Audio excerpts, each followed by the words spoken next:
कुछ लोग कुछ लोग समय कमेंट करेंगे कि मनीष जो है एक बड़े और अच्छे पत्रकार के सवालों में जो है फंसते हुए नजर आए। इसीलिए ये बार बार कहा जा रहा है कि आपकी एंट्री होने वाली है। नहीं, ऐसा कुछ नहीं है। मेरे से जो है बहुत सारे नेताओं से जो है बातचीत होती है, हेल्दी बातचीत होती है, अच्छी बातचीत होती है। मैं संघर्ष करूंगा, बिहार के लिए संघर्ष ऑफर आएगा तो जाएंगे, ऐसा कुछ नहीं है।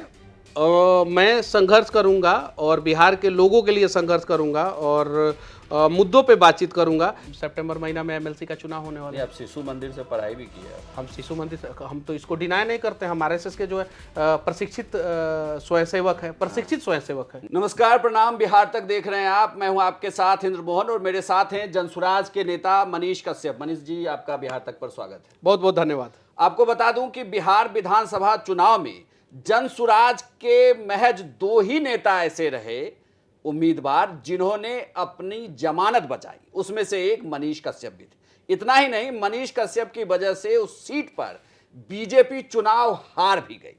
और कहें तो मनीष कश्यप लगातार जनसुराज के उन प्रमुख नेताओं में से एक थे जो जमीन पर दिखे, काफी मेहनत की। लेकिन आज सवाल सिर्फ राजनीतिक होगा और सवाल जिसकी चर्चा सबसे ज्यादा है, क्या मनीष जी आप जनसुराज छोड़ रहे हैं?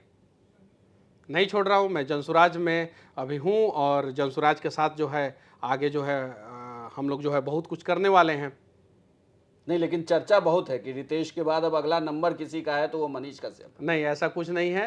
रितेश पांडे जी जो है गए हैं, उनको जो है तहे दिल से धन्यवाद। जहाँ भी रहें, हमारे मित्र हैं, अच्छे भाई हैं, शुभचिंतक हैं, उनको धन्यवाद है। और मैं बिहार के मुद्दों पे जो है जनसुराज के साथ मैं खड़ा रहूँगा। लेकिन एक चर्चा है कि एक बात कही गई कि जब प्रशांत किशोर ने बिहार विधानसभा चुनाव के हार के बाद जनसुराज के नेताओं के साथ एक इंटरनल मीटिंग की तो उन्होंने ये कहा कि जिसे जहां जाना है वो चला जाए। क्या ये बात सच थी? अब कुछ मीडिया चैनलों पे जो है ये बात जो है मुझे पता चला, और लेकिन उस मीटिंग में मैं नहीं था। तो अब कहे हैं कि नहीं कहे हैं, मुझे मीडिया के ही माध्यम से पता चला। और मुझे तो नहीं कहे हैं कि जहाँ जाना है वहाँ चले जाओ। तो मैं जहाँ हूँ वहाँ ठीक हूँ। जनसुराज नहीं छोड़ेंगे, लेकिन बीजेपी के एक बड़े नेता ऑफ द रिकॉर्ड आपको लेकर ये बार बार दावा करते हैं कि आप लिख लीजिए मनीष बीजेपी में ही आएंगे। क्या इस दावे में सच्चाई है? अब पता नहीं, अब उन्हीं से पूछना पड़ेगा कौन से नेता है। थोड़ा हमें भी बता दीजिएगा। तो बड़े बार बार कह रहे हैं। नंबर दे दीजिएगा, मैं फोन पे बातचीत कर लूंगा। क्या कोई ऑफर या किसी की तरफ से ये कहा जा रहा है कि आप बीजेपी में वापसी करिए? मैं बिहार में हूँ, बिहार के लोगों के बीच में हूँ और मुद्दों पे मैं बात कर रहा हूँ। मुझे अच्छा लग रहा है कि मेरे वजह से कुछ लोगों की भलाई हो रही है। अगर शंभू गर्ल्स हॉस्टल वाले मुद्दे पे मनीष कश्यप ने वीडियो नहीं बनाया होता, पहले तो सब लोगों ने जो है उस लड़की के खिलाफ खबर चला दिया था, सारे लोगों ने चला दिया था। तो मुझे अच्छा लगता है कि हम लोग जो है जहाँ पे खड़े हो जाते हैं वहाँ पे मुद्दा जो है ऑटोमेटिक बिहार में जो है जनपक्ष के फेवर में जो है बड़ा हो जाता है। नहीं, वो इसलिए देखिए, मैं बीजेपी की इसलिए बात कर रहा हूँ कि आपके साथ बिहार में राजनीति में आने वाले कई लोग जो आपकी जाति से भी हैं वो बीजेपी के संपर्क में, लगभग वो बीजेपी से जुड़ चुके हैं। इसीलिए ये बार बार कहा जा रहा है कि आपकी एंट्री होने वाली है। नहीं, ऐसा कुछ नहीं है। मेरे से और आपको ये भी बता दूं कि बीजेपी के राष्ट्रीय अध्यक्ष भी बिहार से ही हैं और युवा ही हैं। मेरे से जो है बहुत सारे नेताओं से जो है बातचीत होती है, हेल्दी बातचीत होती है, अच्छी बातचीत होती है। अब हम लोग जो है मुद्दों पे जो है विरोध करते हैं। हम लोग जो है क्यों जो है, मैं लोगों से भी कहना चाहता हूँ, पब्लिक से भी कहना चाहता हूँ कि आप लोग जो है मुद्दों पे विरोध कीजिए। ऐसे बेवजह जो है एक दूसरे का दुश्मन मत बनिए। मैं आप लोगों से भी कहना चाहता हूँ। बस एक कहानी जो है प्रशांत नहीं, वो इसलिए ये बात चल रही है क्योंकि कहा जा रहा है कि जब बीजेपी में आप गए थे तो उस वक्त ये ऑफ द रिकॉर्ड वादा था लोकसभा चुनाव के वक्त कि एमएलसी बनाया जाएगा। और अब कहा जा रहा है कि अब एकमात्र 5 साल में वही रास्ता है कि किसी सदन में जाया जा सकता है। तो क्या ये चर्चा सही है या बिल्कुल निराधार है? नहीं, अभी तो मुझे जो है इन सब चीज़ों के बारे में पता नहीं है। कुछ लोग मेरी माँ से भी बातचीत करते हैं, मेरे भाई से भी बातचीत करते हैं, तो मुझे इन सब चीज़ों के बारे में नहीं पता है। मुझे जो है प्रशांत किशोर जी के साथ जो है अभी सड़कों पे बिहार के लिए संघर्ष करना है, मुझे बस इतना ही पता है। मतलब कुल मिलाकर आप एकदम नकारते हैं? मैं संघर्ष करूंगा, बिहार के लिए संघर्ष। ऑफर आएगा तो जाएंगे? ऐसा कुछ नहीं है। मैं संघर्ष करूंगा और बिहार के लोगों के लिए संघर्ष करूंगा और मुद्दों पे बातचीत करूंगा। लेकिन एक चीज मैं कह रहा हूं, देखिए कुछ लोग क्योंकि 5 साल कुछ बहुत सुनिए लंबा सुनिए कुछ लोग समय कमेंट करेंगे कि मनीष जो है एक बड़े और अच्छे पत्रकार के सवालों में जो है फंसते हुए नजर आए। देखिए सच्चाई ये है कि हम लोग अगर सदन में नहीं रहेंगे तो अच्छे ढंग से कैसे बातचीत करेंगे, ये भी सोचने की जरूरत है। और हम लोग अगर किसी कारणवश किसी तरीके से अगर सदन में जाते हैं तो हम लोग कोई गुनाह नहीं करते हैं। तो अगर जो है मुझे आज़ादी के साथ जो है सदन में जाने का मौका मिलेगा तो मैं जाऊंगा, वहाँ पे जाके काम करूंगा।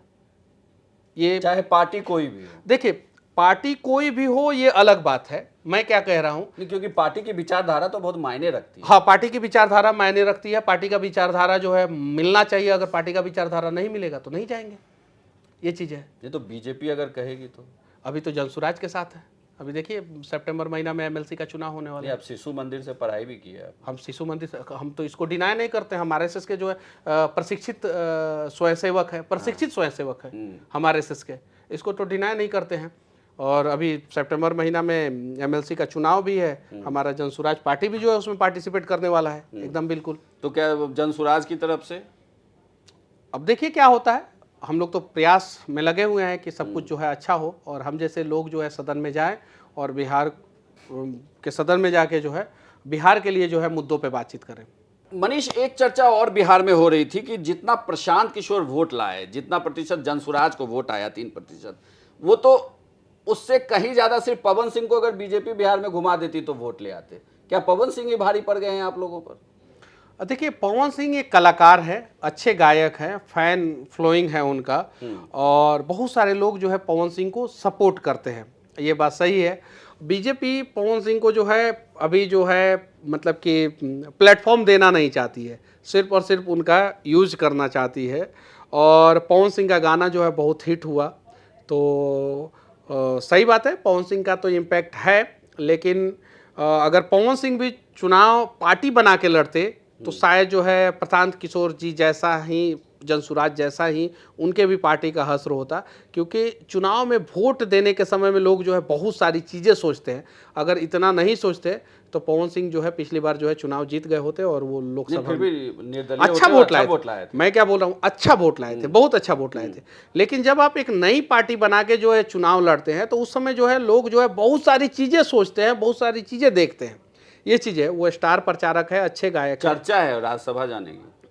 शायद मुझे लगता है कि उनको राज्यसभा बीजेपी नहीं भेजेगा, क्योंकि भारतीय जनता पार्टी को पता है कि जैसे पवन सिंह राज्यसभा जाएंगे तो अगर पवन सिंह कोई ऐसा एक्टिविटी स्टेज पे कर दिए तो पूरे देश में जो है भारतीय जनता पार्टी से सवाल किया जाए। कैसा एक्टिविटी कर दी? मतलब वो कलाकार हैं, अच्छे कलाकार हैं, एग्रेसिव है, उनको गुस्सा आता है, कभी स्टेज पे किसी ने कुछ बोल दिया या कुछ ऐसा, उनका गाना, पुराना गाना, नया गाना, उनका तो कंफर्म था टिकट बंगाल से।